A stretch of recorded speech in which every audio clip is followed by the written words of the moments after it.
안녕하세요. 연세대학교의 이세봄입니다.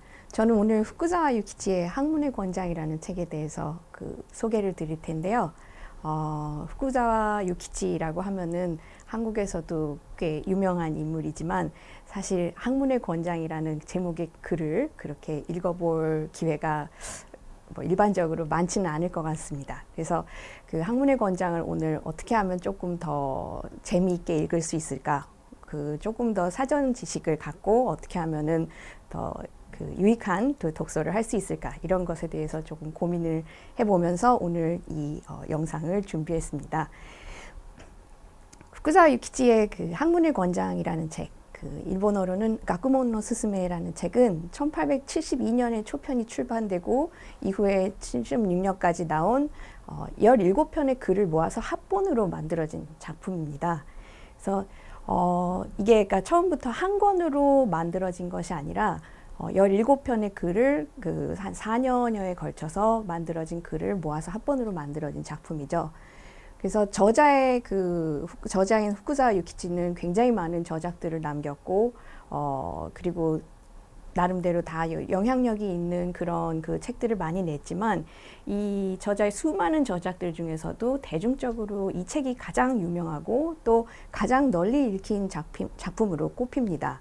그리고 현재까지도 후쿠자와 유키치의 어떤 다른 저서들에 비해서 현대 일본의 독자들도 계속해서 읽고 있는 그런 의미에서 당대의 베스트셀러이자 현재까지도 이어지는 스테디셀러로서 굉장히 의미 있는 작품이죠. 후쿠자 본인의 말에 따르면은 당시에 이 책이 그러니까 각 편마다 굉장히 짧은 팜플렛으로 이 책이 나왔는데요. 각 편마다 20만 부 이상씩 팔려 나갔고 그래서 전체 17편의 누적 판매 부수를 다 더하면은 300만 부는 훨씬 밑도는 숫자가 될 거라고 말한 적이 있습니다. 그래서 그 당시에 일본 전체 인구가 3,500만 정도였다는 점을 생각할 때 책이 전체 합해서 300만 부 이상이 팔렸다는 거는 정말 엄청난 숫자라고 할 수 있죠. 사실 현대 한국에서도 책이 10만 부 팔리는 것도 어려운 점을 감안한다면 굉장히 이것은 엄청난 일이 아닐 수 없습니다. 그래서 이 책은 이 책의 첫 문장인 하늘은 사람 위에 사람을 만들지 않고 사람 밑에 사람을 만들지 않는다는 문장은 누구나 알 정도로 현대 일본에서도 유명한 문구고 그리고 그런 점에서 이 책은 근대 일본을 대표하는 고전으로 자리 잡은 그런 작품입니다. 그렇다면은 이 학문의 권장이라는 책은 어떤 내용일까? 제목에서 풍기는 뉘앙스만 보자면은 공부를 열심히 해라 이런 거일 것 같기도 한데 그렇다면은 공부를 열심히 하라는 흔한 가르침이 이 책의 전부인 걸까? 또 1870년대 일본 사람들은 그러면 좀 전에 말씀드렸다시피 저렇게 몇십만 부 이상씩 팔려 나갔는데 도대체 왜 그렇게 저 책을 열심히 읽었을까? 그리고 이런 책을 쓴 후쿠자와 유키치라는 인물은 도대체 어떤 사람일까? 그래서 이런 저런 생각들, 이 책의 제목과 후쿠자와 유키치라는 인물에 대해서 우리가 봤을 때 떠올리는 의문들, 이런 것에서 출발해서 오늘은 학문의 권장이라는 책을 읽기 위한 길잡이를 제공하고자 합니다. 책의 내용에 이제 들어가기 전에 먼저 후쿠자와에 대해서 좀 간단하게 살펴보는 그런 시간을 가져보고자 합니다. 한국에서 현재 후쿠자와 유키치라고 하면 제가 학교 대학에서의 수업을 해봐도 그렇고요. 보통 어떤 인상을 갖고 있는지 물어보면은 대체적으로 이제 일본 화폐, 현재 일본 화폐 1만엔권 초상화를 떠올리는 사람들이 가장 많고 또 게이오 기즈쿠 대학이라고 하는 일본의 명문 사립대학교의 설립자라는 사실을 알고 있는 사람들도 꽤 많습니다.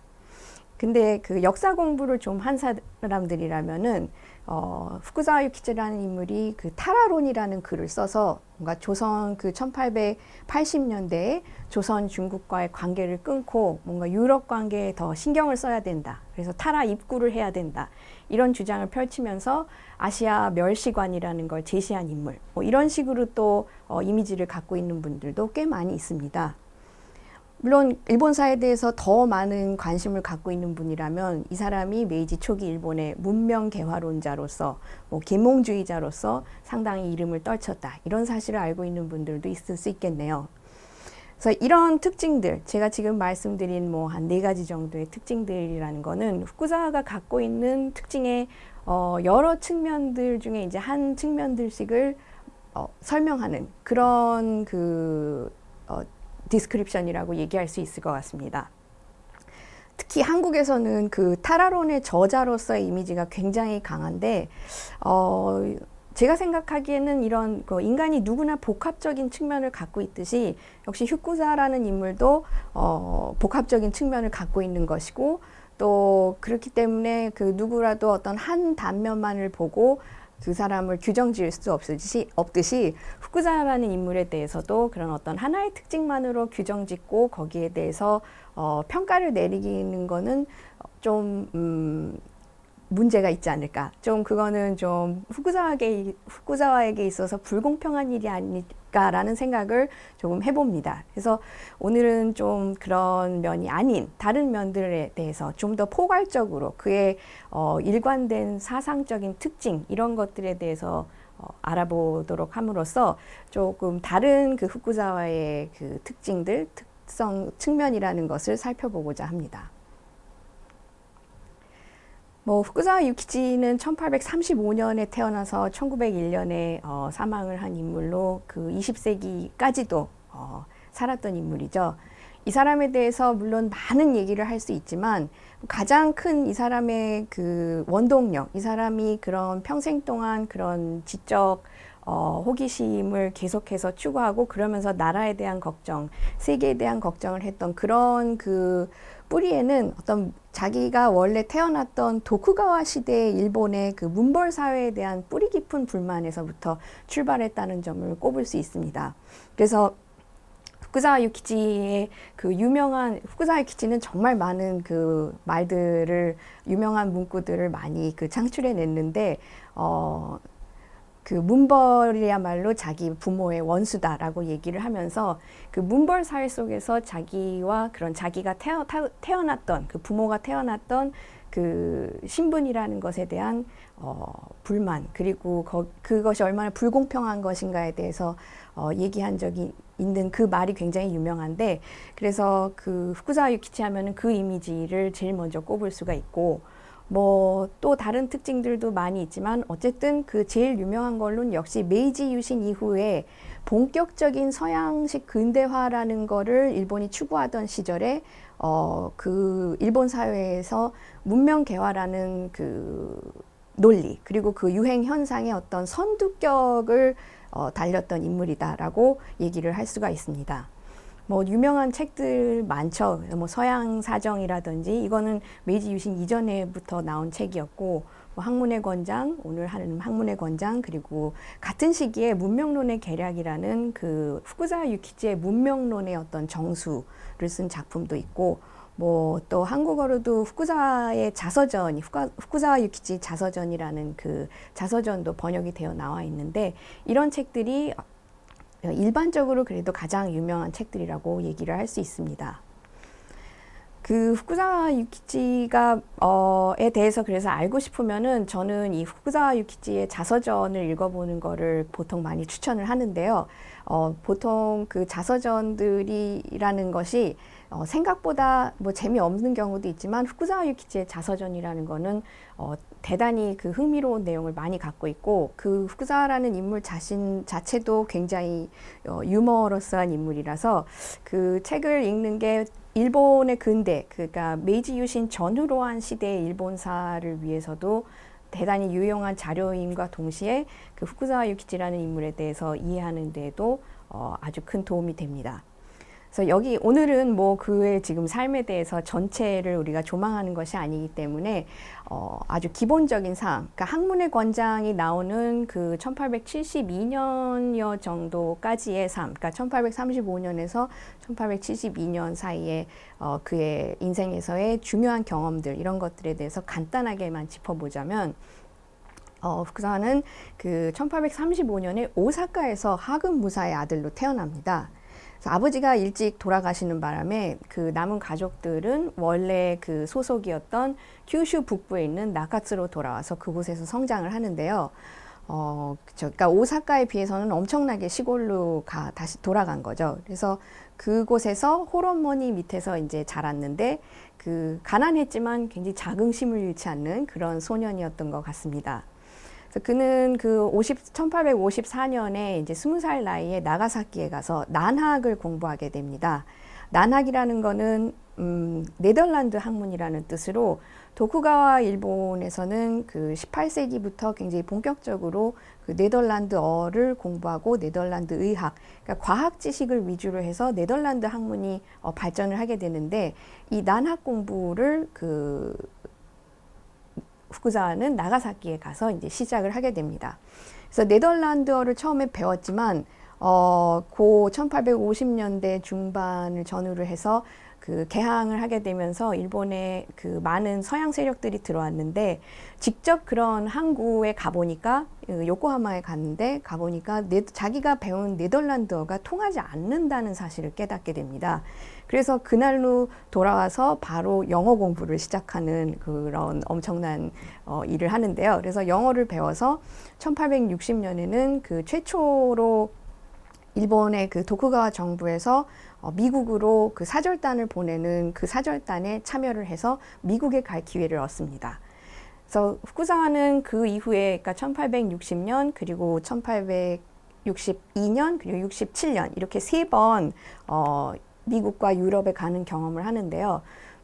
그 특징적인 거는 메이지 시대 이후에는 그리고는 결국은 외국에 간 적이 없다는 겁니다. 그러니까 다시 말해서 후쿠자와 유키치의 직접적인 서양 체험이라는 거는 어디까지나 메이지 유신 이전, 1868년 이전의 경험이라는 점, 이런 점도 특기할 만한 사항이라고 할 수 있죠.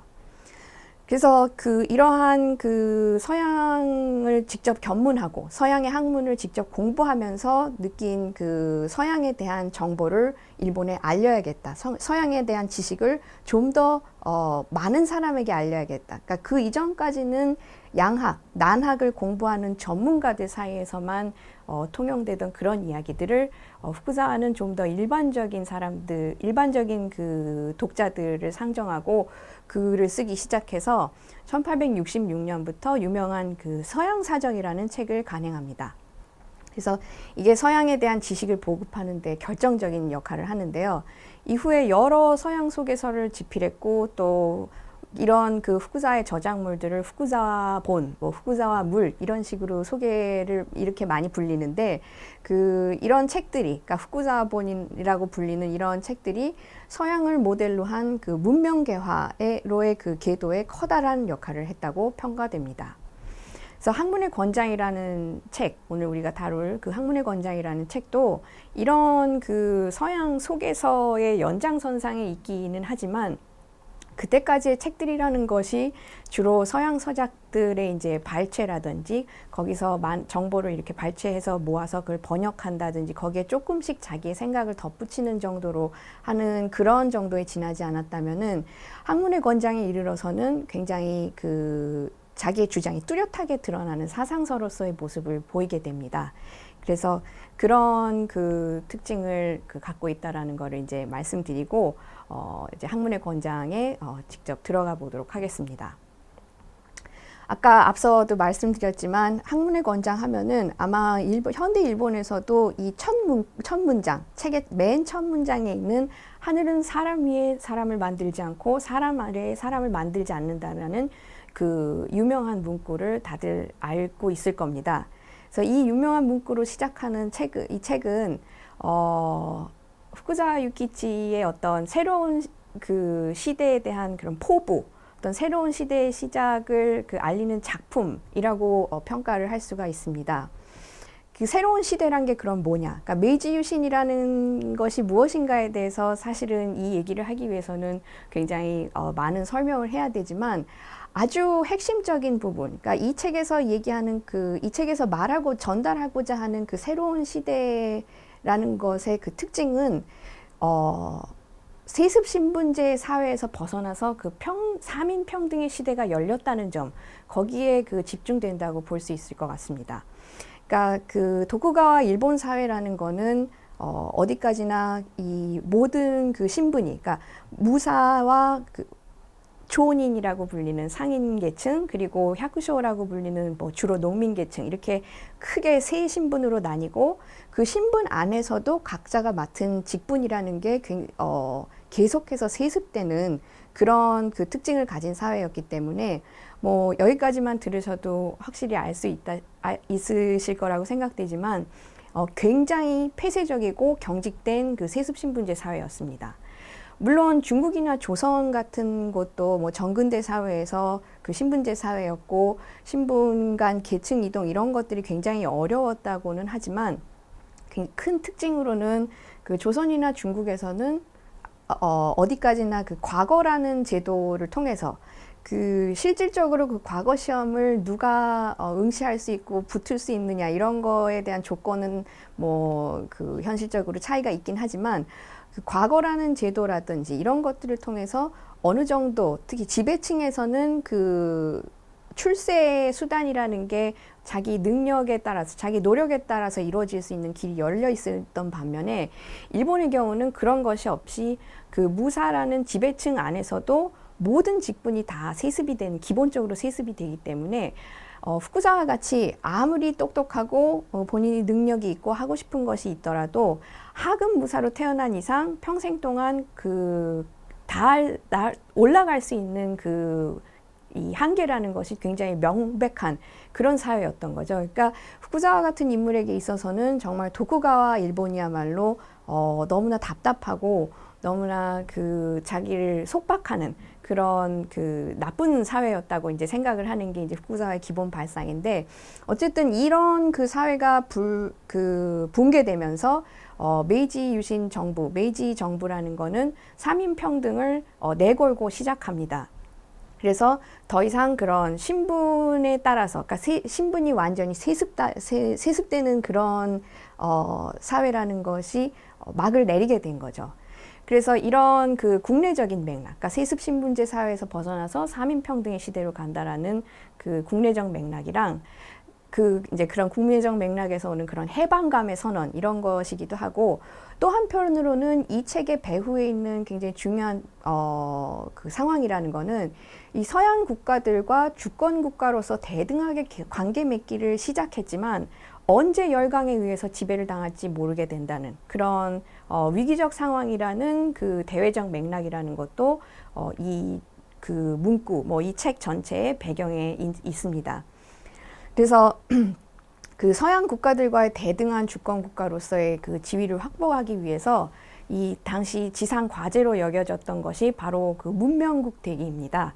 이거는 뭐 메이지 정부 차원에서도 그렇고, 그 메이지 지식인들, 후쿠자와 유키지를 비롯한 그 지식인들 사이에서도 거의 지상 과제, 뭐 너무나 당연한 과제로 여겨졌던 건데, 이것은, 그러니까 유럽과 미국이 그 당시에 19세기에 이제 제국주의를 펼치기 시작하던 그 시점인데, 이런 국가들은 자기 스스로를 이제 civilized 된 국가라다, 이렇게 문명국이라고 이제 자리매김하면서 오로지 자신들이 인정하는 기준을 충족해야만 그 문명국으로서의 어떤 대등한 관계 맺기를 인정을 했고, 또 이 때문에 그렇기 때문에 일본의 문명국화 프로젝트라는 거는 이런 그 서양의 어떤 기준, 서양이 제시하고 있는 기준에 우리도 빨리 발맞춰서 나가야 된다. 그래서 그들의 인정을 우리가 받아야 된다.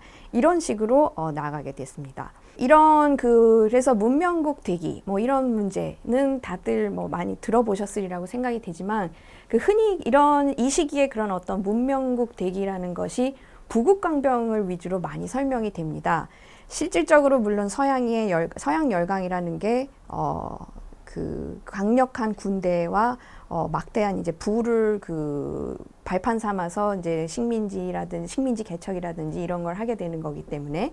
근데 이런 이 메이지 초기에 후쿠자를 비롯한 그 메이지 초기의 지식인들, 양학을 공부한 지식인들은 그러니까 진정한 문명국이 되기 위해서는 부국강병만이 그 능사가 아니다라는 거를 처음부터 굉장히 빨리 캐치를 하고 거기에 대해서 그 진지한 논의를 진행합니다.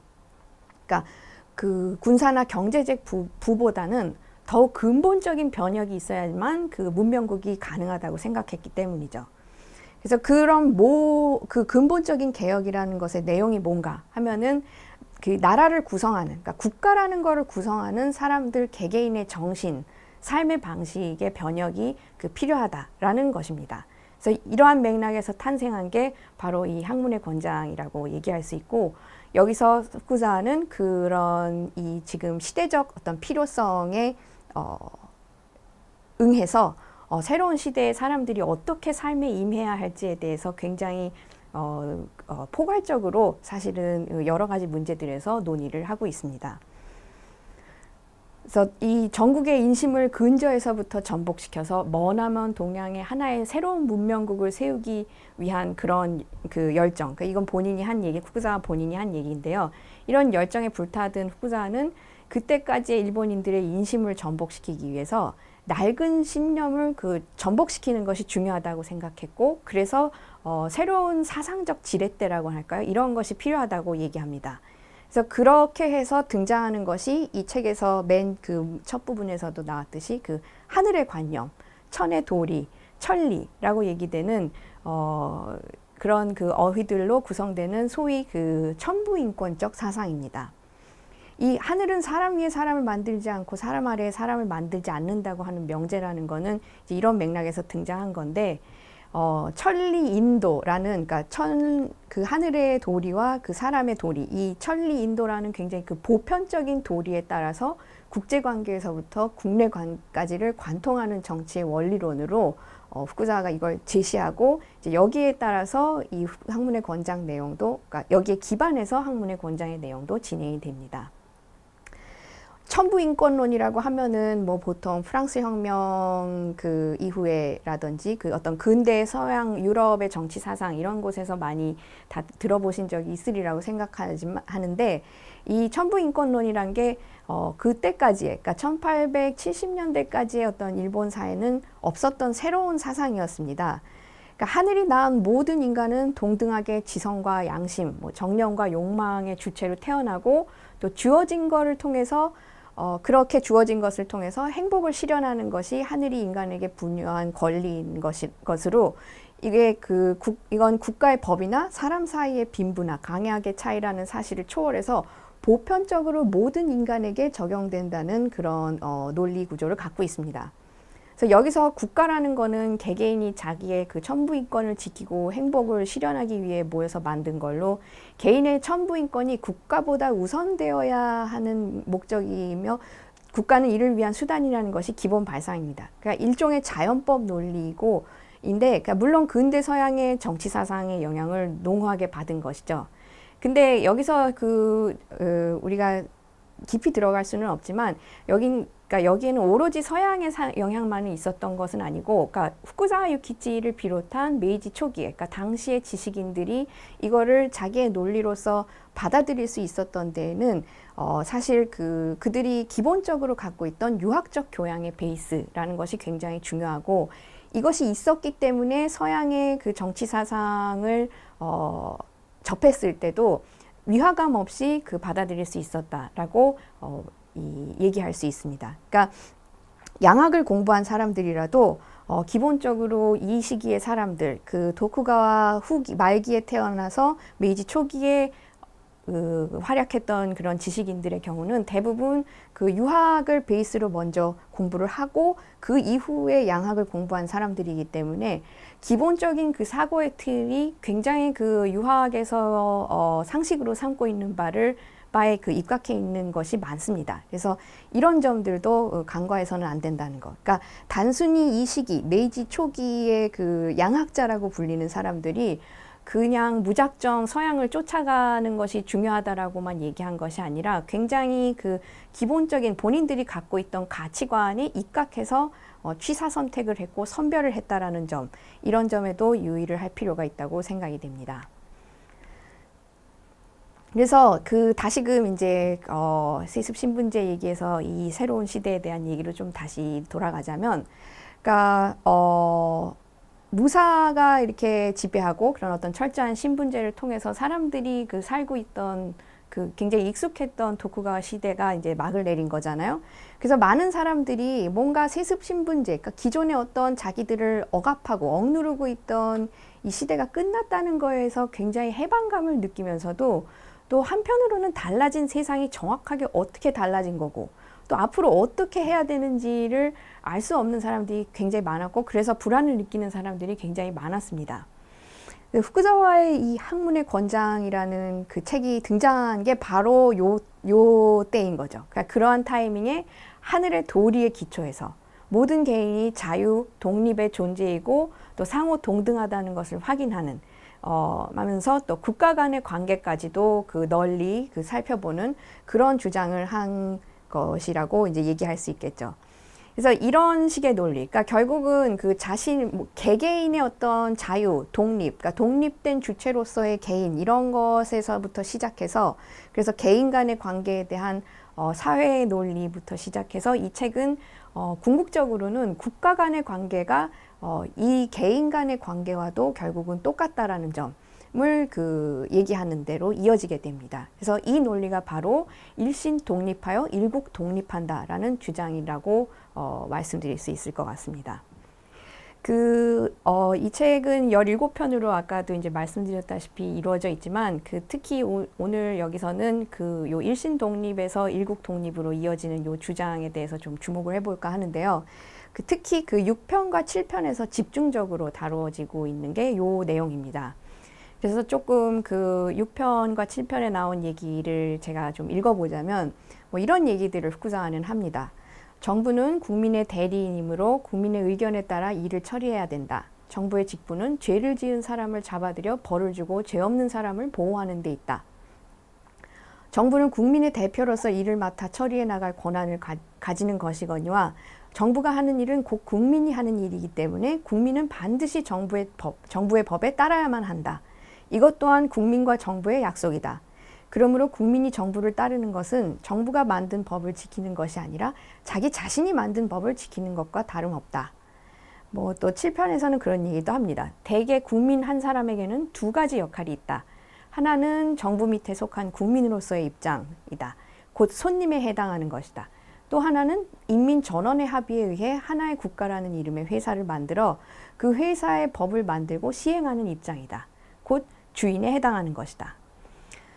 그래서 이 얘기를 이제 읽어보면은 요 얘기만 읽어보더라도 기존의 어떤 도쿠가와 시대의 정부, 도쿠가와 시대의 정부가 인민을 대하던 방식, 그러니까 세습 신분제를 통해서 굉장히 견고하게 그 신분 질서라는 걸 고정시켜 놓고 결국 위에서 아래로 상명하달 방식으로밖에 지배가 이루어지지 않은. 물론 더 이제 일본의 근세사에 대해서 설명을 하자면 그렇게 단순하게 처리는 할 수 없지만 후쿠자와가 이 책에서, 그러니까 후쿠자와가 생각하는 도쿠가와 일본이라는 것은 그런 사회였기 때문에 그런 사회에서 벗어나서 그래서 개개인이 이런 권한을 갖는, 권한과 그런 책임을 갖는 그런 사회로 바뀌었다는데 이제 가장 이 사람은 후쿠자와는 포인트를 두고 있는 겁니다. 그래서 그러니까 국민과 일국, 정부의 구성에 관한 이런 논리를 이제 펼쳐 나가는 건데요. 이런 식의 논리, 그러니까 요 부분만 읽어보면은, 요 부분을 이제 읽어보면은 대부분의 사람들이 이제 그렇게 느낍니다. 그러니까 서양의 어떤 사회계약론의 그런 일본판인가? 그러니까 이 굉장히 기시감이 드는 그런 논리라고 할 수 있는데, 이런 식의 어떤 수용 방식, 그러니까 학문의 권장이 간행됐던 그 당시부터 이게 그러니까 뭔가 사회계약론, 그러니까 아는 사람들은 그 당시에도 이제 사회계약론에 대해서는 어느 정도 지식들이 모두 있었기 때문에 지식인이라든지 이런 쪽에서는 이게 굉장히 사회계약론의 일부인 것이 아닌가라고 생각이 많이 되었다고 합니다. 근데 그러니까 후쿠자와 자신이 이제 이러한 이해를 한 것인지에 대해서는 조금 이따가 약간 더 살펴보도록 하고, 어쨌든 후쿠자와가 여기서 약속에 입각해서 일국과 정부가 구성된다는 논리에 입각해서 뭔가 주장을 하고자 했던 바는 굉장히 명확했습니다. 그러니까 하나는 그러니까 자발적 결사로서의 어떤 회사라는 관점에서 일국이라는 거를 만들었다라는 점. 그래서 그걸 만든 국민들에게는 그런 국민들이 있는 거고, 그리고 그런 국민의 동등한 권리를 보호하기 위한 수단으로서 정부를 조직했다라는 것. 그러니까 이게 있는 거고, 그리고 이로부터 국민과 정부의 권리 의무 관계가 이제 정해지면서 국민 한 사람 한 사람이 통치의 주인이자 동시에 손님이 되는 이중의 역할론이 성립이 됩니다. 그래서 여기서부터 그 정부가 하는 일은 즉 국민이 하는 일이다 라는 발상이 이제 나타나는데요. 그러니까 국민이 정부에 따르는 거는 스스로 만든 법에 따르는 것이다 라는 그 자기 입법이라는 그런 발상, 그러니까 내가 만든 규율에 내가 따르는 것이다 라는 그 발상. 그러니까 이게 어딘 위에서부터 주어지는 것이 아니라 내가 그 입법에 참여했다랄까, 자기가 그 입법을 세우는데 이제 자기가 이제 세웠다는 거에 것과 그런 자기 입법과 여기에 기초한 준법 사상이 이후 그 후쿠자와의 정치론의 기초를 이룹니다. 그래서 어쨌든 이런 그 학문의 권장의 내용은 그러니까 굉장히 그 책을 보시면서 이 내용을 들으면은 더 확실하게 알 수 있을 텐데, 이 학문의 권장의 내용이라는 거는 굉장히 명쾌합니다. 그러니까 물론 지금 말씀드린 이 정부와 국가 뭐 인민의 관계 얘기만은 아니지만, 그러니까 큰 어떤 빅픽처로서 이 사람이 그래서 그리고 있는 거는 이 관계에 입각해서 각 개인, 그 관계 속에서 개인이 어떻게 해야 되는지에 대해서 좀 상세하게 논하고 있는 거죠. 어쨌든 그렇게 명쾌한 만큼, 논리가 명쾌한 만큼 널리 수용되었고 커다란 영향을 미쳤다라는 점을 말씀드릴 수가 있는데, 그렇지만 이제 후쿠자와라는 사람의 특징을 우리가 조금 살펴보자면은, 후쿠자와라는 사람은 그렇게 똑같은 얘기를 일관되게 쭉 지속하는 사람이 아닙니다. 뭐 인류 사상가라고 얘기되는 사람들이 대부분 그렇듯이 굉장히 수많은 종류의 얘기들을 하는데, 그래서 독자들의 그 상황에 따라서 혹은 독자들에 따라서 그 자기가 논의하고 있는 내용의 어떤 다른 측면을 보여주거나 강조를 하는 그런 식의 설명 방식을 취하고 그런 식의 이제 사고를 하는 인물이라서 연구자들 사이에서는 이제 보관적인 사고를 하는 인물이다, 뭐 이렇게 표현이 되곤 합니다. 그래서 그렇기 때문에 이 사람의 주장을 어떻게 부분 봤을 때는 뭔가 시류에 따라서 내용이 달라지는 것 같은 인상을 주기도 하고, 그래서 이 사람에 대해서는 그 당시에도 그랬고 후대에서도 그랬고 뭔가 기회주의적인 인물이다, 이런 식으로 굉장히 부정적인 평가가 내려지는 경우도 있는데요. 있지만 이런 평가는 어떤 앞서 말씀드렸다시피 그의 사상의 어떤 한 단면만을 잘라내서 본 결과한 측면이 강하지 않나, 이렇게 생각이 됩니다.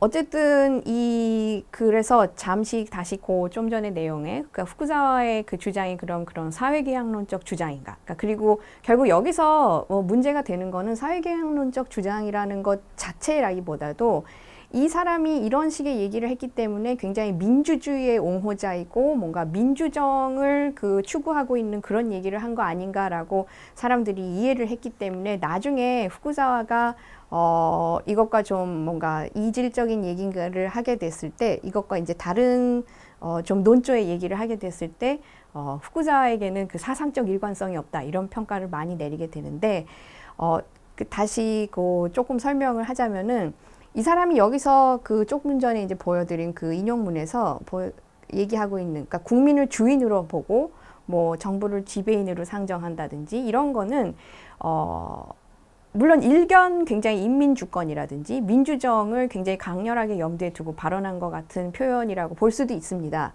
근데 요 시기, 그러니까 학문의 권장 시기에서는 아직까지 그 국민의 참정권이라는 개념을 염두에 두고 있지 않다라는 게 연구자들 사이에서는 굉장히 합의된 내용이고, 그러니까 어디까지나 학문의 권장에서 후쿠자와가 얘기하고 있는 부분, 그리고 당시 후쿠자와의 사고가 닿은 부분이라는 거는 정부와 국민의 관계라는 거를 세금을 내서 정부의 보호를 받는다 정도의 취급인 거고, 이 보호를 사고 파는 관계에 고정돼 있는 것이 이제 정부와 인민의 관계라는 겁니다. 그래서 그러니까 여기에는 뭔가 국민의 적극적인 어떤 정치 참가, 뭔가 투표권을 한다든지 아니면 더 민주적인 어떤 정치를 해야 된다. 이런 식의 사고가 여기에 지금 반영되어 있는 것이 아니라 이 사람의 관심은 어디까지나 도쿠가와 시대의 그런 그 억압적인 일방적인 이 사람은 이제 독재적이라고도 보는데 그런 독재적인 정부의 그 억압 속에 있었던 그거에서 벗어나서 우리가 다른 정부 형태라는 거를 갖게 되었다라는 걸 사람들에게 인식시키는 게 굉장히 중요한 과제였고 그래서 후쿠자와가 얘기하고자 하는 것, 그러니까 그의 관심이라는 거는 정부의 권력 제한과 그런 것에 입각했을 때 그런 어떤 자유주의적인 색채 이런 것들이 강하다라는 것을 얘기할 수 있겠습니다. 그러니까 어떤 민주정의 실현이라는 게 지금 여기서 직접적인 화두로 제공되고 있다기보다는 그 도쿠가와 시대에서와의 비교에서 오는 어떤 정부의 권력 제한의 필요성.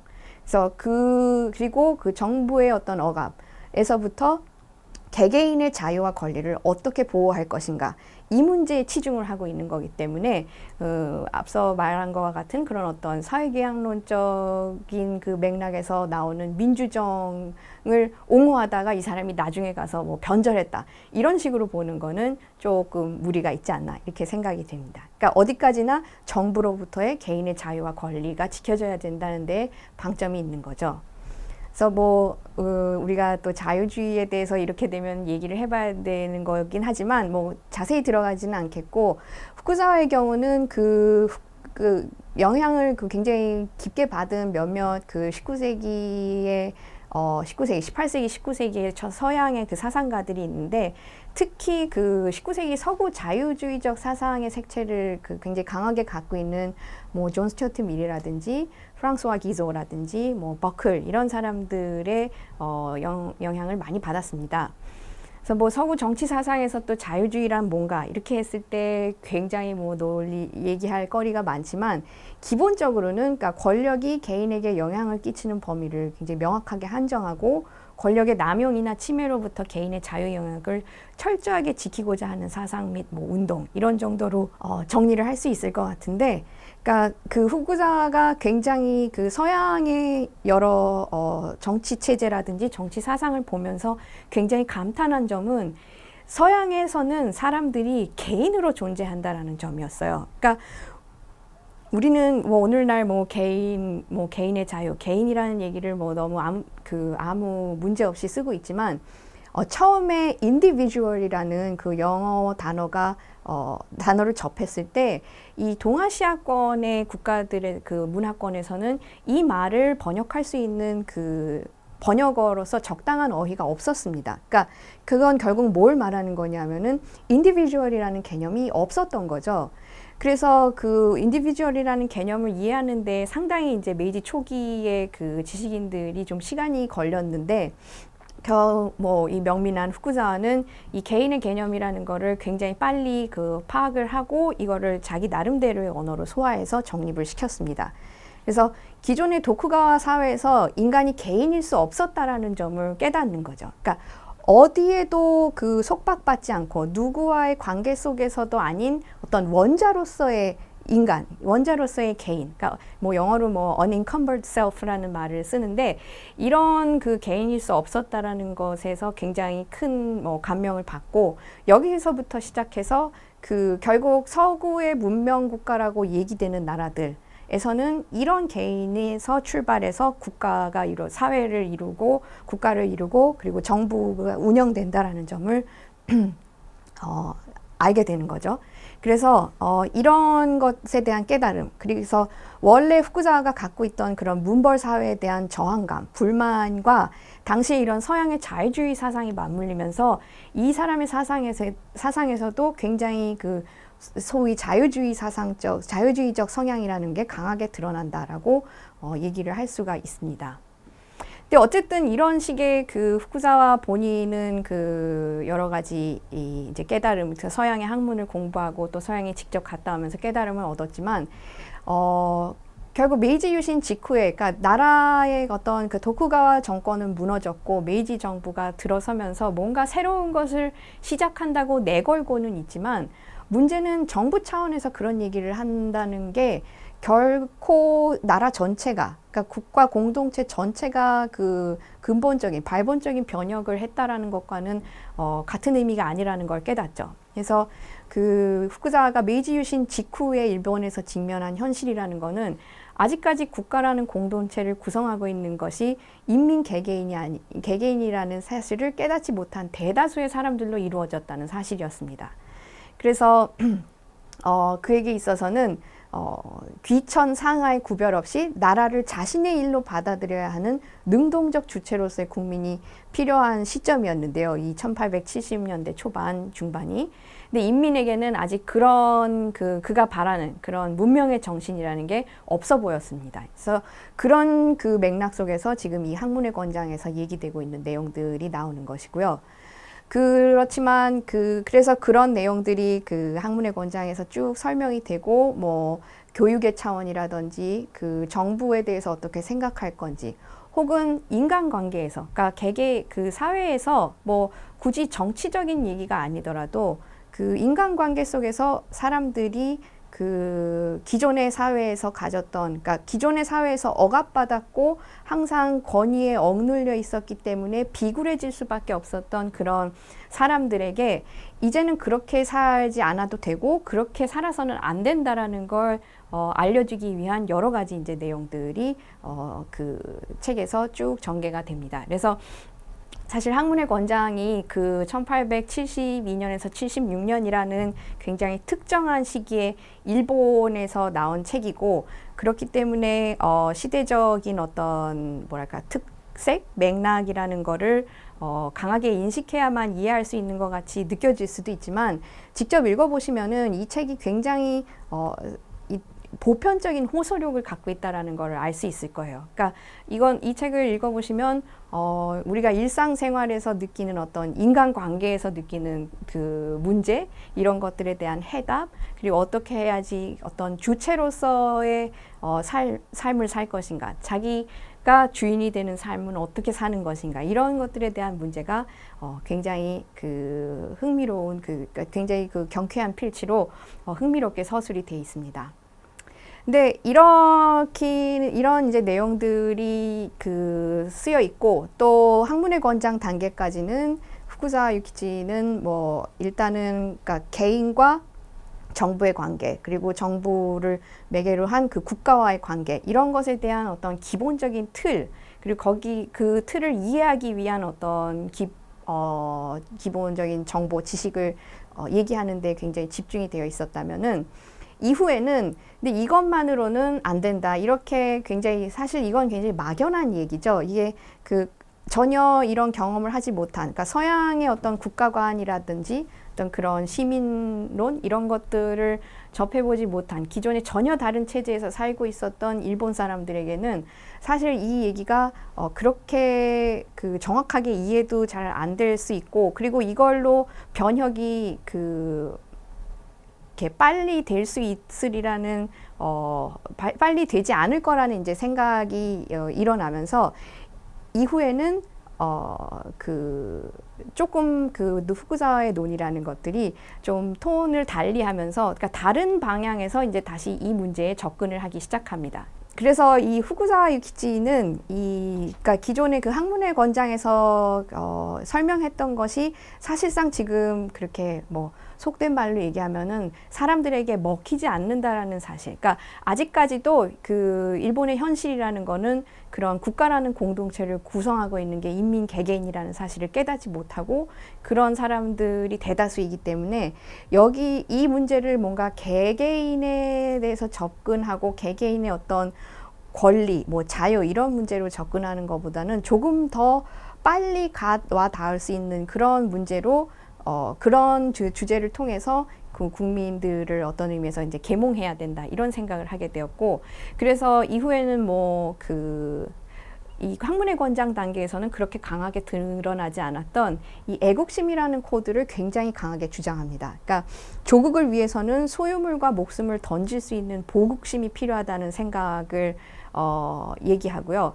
그래서 뭔가 앞서 얘기했던 그러니까 인민과 정부의 관계를 뭔가 보호를 받고 그 보호를 해주는 그거를 보호를 사고 판다라는 발상 이런 거를 얘기하곤 했었는데 그런 이익의 매매 관점에서는 나올 수 없는 어떤 무조건적인 보국심, 그러니까 애국심 이런 것들이 그 다른 일본의 어떤 통합을 위해서 필요하다.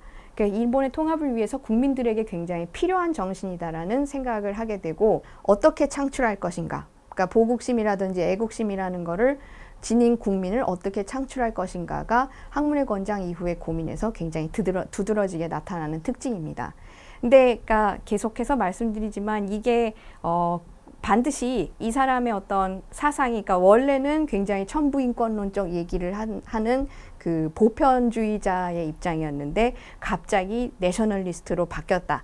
이렇게 평가하기에는 어려운 부분이 크죠. 이 이후에 그러니까 학문의 권장에서 되게 제시된 문제들이 계속돼서 변주되면서 나타나는 것 이런 것이라고 얘기를 할 수 있습니다.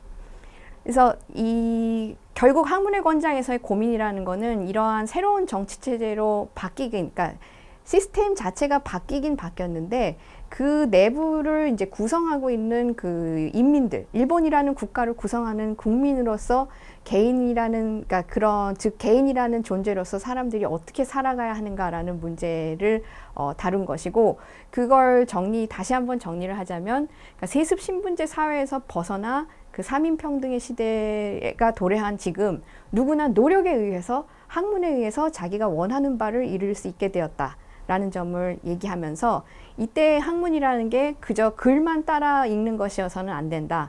그러니까 권위에 복종하지 않는 독립된 주체로서의 삶을 위한 실학을 배우자라는 그런 그 포인트들로 정리를 할 수가 있겠습니다. 그러니까 독립된 개인으로서 스스로 사고하고 자주적인 삶을 영위하기 위한 것으로서의 학문을 여기서 권장을 하고 있는 거고요.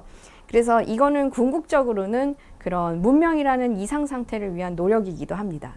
그래서 이 사람의 궁극적인 이상은 사실 학문의 권장에서는 아직 뚜렷하게 나타나지는 않지만 우리가 미리 조금 다른 책에 대해서 보자면은 학문의 권장과 동시기에 나왔던 그러니까 1875년에 나온 문명론의 계략이라는 책에서 이렇게 설명을 하고 있습니다. 그러니까 문명이란 사람의 몸을 안락하게 하고 마음을 고상하게 만드는 것을 말하는 것이다. 의식을 풍요롭게 하고 인품을 고귀하게 하는 것을 말한다. 그러므로 사람의 몸과 마음 둘 다 그래야 할 바를 얻지 못한다면 이에 대해 문명의 이름을 붙일 수는 없다. 그리고 사람의 안락함에는 한도가 있을 수 없고 사람 마음의 품위에도 끝이 있을 수 없다. 안락함이나 고상함이라는 것은 바로 진보하고 있는 그 모습을 가리켜 이름 붙인 것이므로 문명이란 사람의 안락함과 품위의 진보를 말한다.